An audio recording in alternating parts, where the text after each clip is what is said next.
Until this moment she had not realized how very important it was to her that she do so. She had told herself through the entire journey here that he would likely not even remember her. Perhaps we should call again later. The ring of hope in her suggestion was unmistakable even over the drum of rain. Nonsense! Someone is at home. Of course, someone was at home. The Duke maintained a staff of dozens at his town residence, but the gentleman himself, the gentleman they needed to see, he was unlikely to be home. A matter of circumstance that appeared to only bear consequence to Rosalie. Mrs. Heathstone was quite prepared to deposit her on the Duke's threshold and then bolt. The headmistress had made up her mind weeks ago when she arranged this trip, and she was not to be dissuaded. As she had regretfully explained again and again, the Duke was family. If her mother would not step up to claim her, then responsibility fell to him. At last, the door opened. It was the only invitation Mrs. Heathstone required. She charged inside, shoving past a sputtering butler. Rosalie ascended, hesitating on the top step, peering inside the grand foyer that was at once familiar and alien. She knew it shouldn't look so large and formidable now that she was a woman grown and no longer a child, but it actually looked bigger. Mrs. Heathstone shook her cloak, spraying water onto the marble floor as she flung back her hood, revealing her lush silvery grey hair. Her sharp eyes narrowed on Rosalie. "Miss Hughes, come inside at once before you catch a ague." Her long, elegant fingers flicked impatiently on the air.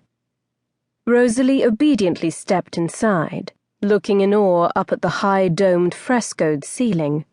Lowering her gaze, she sent the butler a small smile. She did not recognize him, but then she wouldn't. She had been very young the last time she visited here. She had been relegated to the Duke's country estate most of the time. Her mother preferred it that way, preferred to have her in the country while she entertained in town, out of sight, out of mind. The butler's face puffed like a bloated fish. "Madam, you cannot barge in here." "Oh, no worry, I'm not staying." She dropped Rosalie's valise to the floor, her manner brisk and efficient as she closed her hands around Rosalie's shoulders. "Remember all you've been taught. You're a lady, Miss Hughes, no matter." Her voice faded, but Rosalie knew what she was going to say. "No matter who or what your mother was." "Yes, ma'am." She nodded. Mrs. Heathstone squeezed her shoulders gently a final time. "You're a good girl, Rosalie. Smart, too. I wish we could have kept you on, but your future was never at Harwich's. Your future is in this world." She glanced around the opulent foyer. Rosalie swallowed back her protest. This didn't feel like her world at all. For the last 10 years she had shared a draughty room with Rachel, a former pupil like herself, who now taught French at the school. Rachel had been top in their class and spoke French like she was born to it. When Mademoiselle Lefleur decided to return home to tend an ailing aunt, Rachel had been offered the position. Unfortunately, there was no position to be had for Rosalie. She had remained the last 2 years merely due to the goodwill of Mrs. Heathstone.